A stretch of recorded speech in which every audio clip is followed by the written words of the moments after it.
Baik, tadi sudah diperkenalkan, nama saya Muhammad Haris, asli Aap, ya, anak asli Pagetan. Sama nih Kak, Lumut juga orang Pagetan. Mungkin banyak sih orang Pagetan. SPDI, saya SPDI, Sarjana Penggemar Dangdut Indonesia. Nah, ini supaya lebih meriah gitu. RC lulusan COVID kan? Lulusan COVID, karena baru COVID berakhir, kita lulus gitu. Ya Allah. Sehari-hari berkecimpung di organisasi. Tadi sudah disebutkan beberapa organisasi, namun yang lebih kami geluti di kepramukaan, yaitu di cabang khususnya Kabupaten Tanah Bumbu. Saya sebagai sekretaris Wakil cabang, kemudian di provinsi dipercayakan sudah menjalani 2 periode ini masa kepemimpinan Ibu Hajah Rodatul Jannah Sabirin, yaitu sebagai Kepala Pusat Pendidikan dan Pelatihan Gerakan Pramuka Kalimantan Selatan. Sekarang dilanjutkan lagi dengan Ibu Hajah Fathul Jannah Muhyiddin, ya. Kita kembali, harusnya sudah 2 periode, nggak boleh lagi gitu. Cuma belum ada penggantinya. Mudah-mudahan ke depan nanti ada penggantinya. Kemudian ada beberapa organisasi juga yang tadi sudah disebutkan. Tentunya kami dari Gerakan Pramuka juga ikut andil sejak berdirinya Pramuka di tahun 1961. Gerakan Pramuka adalah salah satu organisasi yang membangun karakter generasi muda secara fisik, moral maupun secara global dalam segi pembangunan yang ada di Indonesia ini. Tentunya tidak kurang, khususnya adalah dalam bentuk karakter, termasuk karakter itu sebagai salah satu fondasi dan fundamentalnya adalah ideologi Pancasila. Kalau kita berbicara tentang Pancasila, Pramuka punya lagunya sendiri dan yang ditanamkan dalam jiwa. Kami Pramuka Indonesia, manusia Pancasila.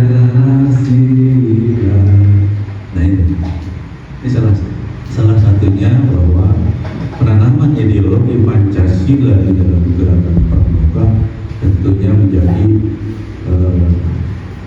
fundamental yang pertama.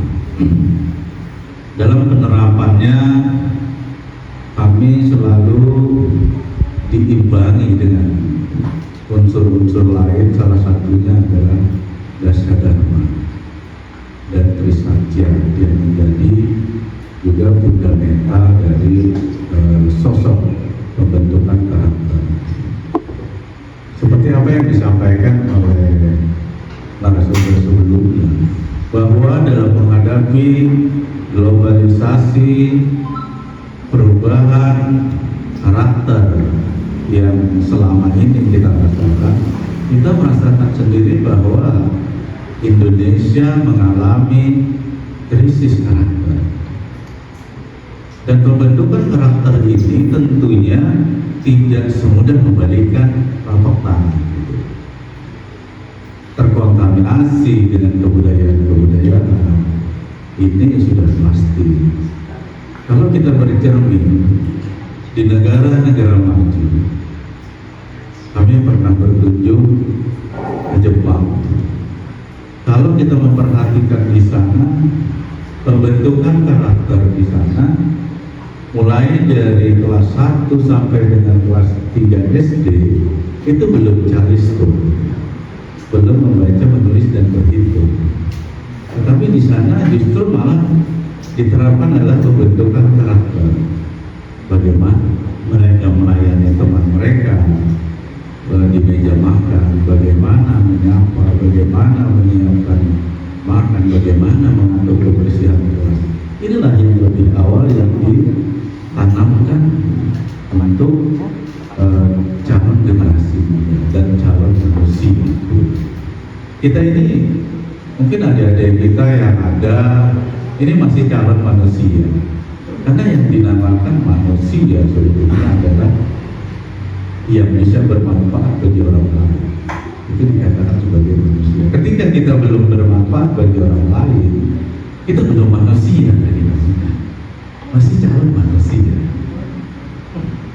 Yang kedua terkait dengan peradaban sekarang. Datangnya kebudayaan dari barat selalu dijadikan permasalahan rusaknya karakter yang ada di Indonesia. Lalu bagaimana kita ini memfilterisasinya? Contohnya saja di Tanah Bumbu ini adalah merupakan satu daerah transit. Kita punya pelabuhan samudera, punya pelabuhan udara yang tidak menutup kemungkinan datangnya suku bangsa ke Tanah Bumbu ini, membuat Tanah Bumbu ini menjadi majemuk, sehingga kebudayaan yang datang dari, tidak usah dari barat, dari Indonesia itu sendiri sekarang sudah tidak bisa dicerna oleh anak muda kita. Hanya aja anak muda kita, dia orang mana? Orang Banjar. Tahu ada istiadat Banjar? Ada tahu. Dia orang mana? Orang Jawa. Bisa bahasa Jawa? Kada bisa. Ini ya, jadi merupakan satu masyarakat yang majemuk di sini. Namun sangat disayangkan sekali mereka tidak tahu ada dan kebudayaan mereka itu sendiri. Padahal ini merupakan salah satu dari penerapan atau implementasi dari Pancasila kita, yaitu persatuan Indonesia, menghargai berbagai macam budaya dalam satu pendidikan. Ini belum lagi kehidupan yang ada di Tanah Bumbu ini. Kalau kita perhatikan, mungkin teman-teman sekalian, hampir dari setiap kecamatan itu tidak ada lagi mayoritas penduduk asli di sini. Hampir tidak ada lagi. Semua kebanyakan adalah masyarakat atau penduduk pendatang dari daerah-daerah yang datang ke Tanah Bumbu ini. Nah, inilah yang juga perlu kita perhatikan, bagaimana kita bisa memfilterisasi kebudayaan yang ada di Indonesia ini, bisa betul-betul kita manfaatkan, kita arahkan sesuai dengan tujuan dari perkembangan pembangunan di Indonesia ini, yaitu melestarikan budaya-budaya tersebut dalam konteks generasi muda harus betul-betul paham dengan adat istiadat serta kesukuan yang mereka miliki. Jangan sampai, kalau kami mengistilahkannya, orang Jawa yang bisa bahasa Jawa berarti dia murtad, keluar dari Jawanya karena nggak bisa bahasa Jawa ya. Orang Jawa nih, orang Bugis nggak bisa bahasa Bugis berarti keluar dari Bugisnya. Apakah bisa dikatakan begitu? Wallah ya. Nah, karena apalagi perkembangannya sekarang, kebudayaan yang dari luar juga ikut mempengaruhi pemuda-pemuda kita. Tapi jangan disalahkan kebudayaannya, jangan disalahkan medianya, ya kan?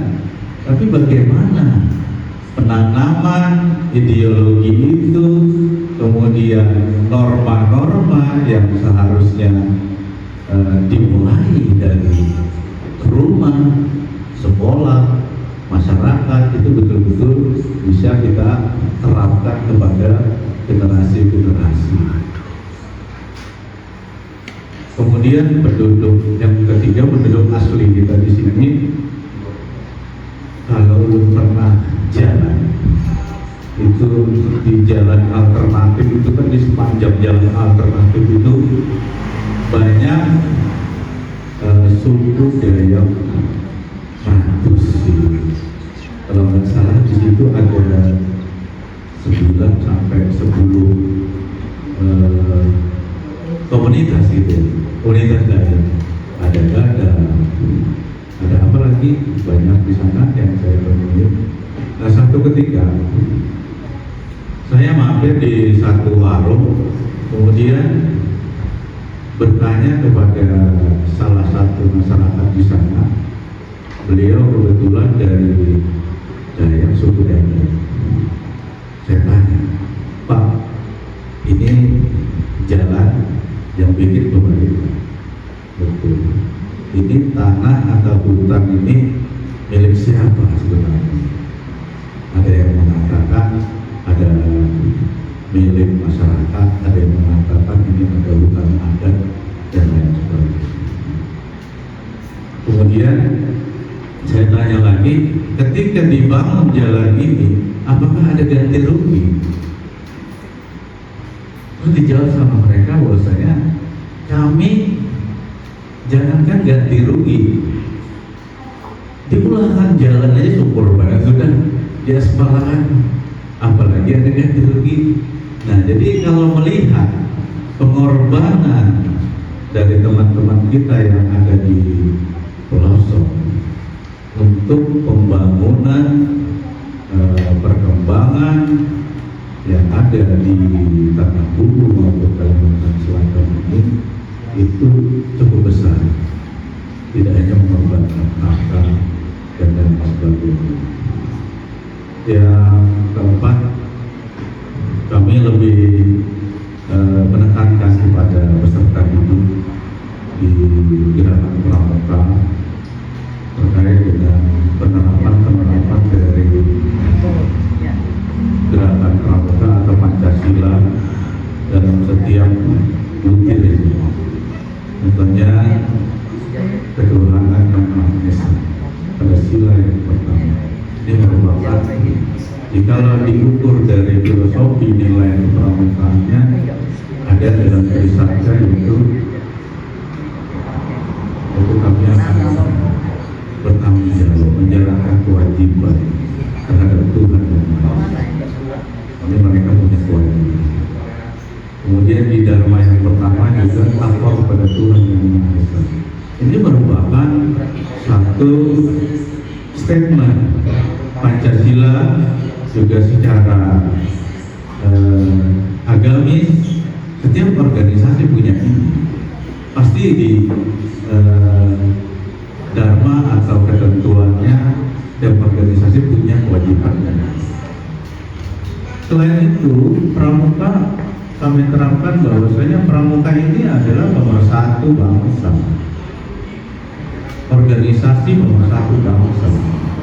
Tidak semua organisasi itu bisa menerima suku, agama maupun lain sebagainya. Contoh saja, misalnya satu partai nggak boleh anggota partai lain masuk ke situ, pasti. Kemudian organisasi keagamaan tidak boleh organisasi lain masuk ke agama situ, ke organisasi itu. Kami pramuka, mereka tidak pandang dulu mau agama apa, suku bangsanya apa, kondisi fisiknya bagaimana, semua.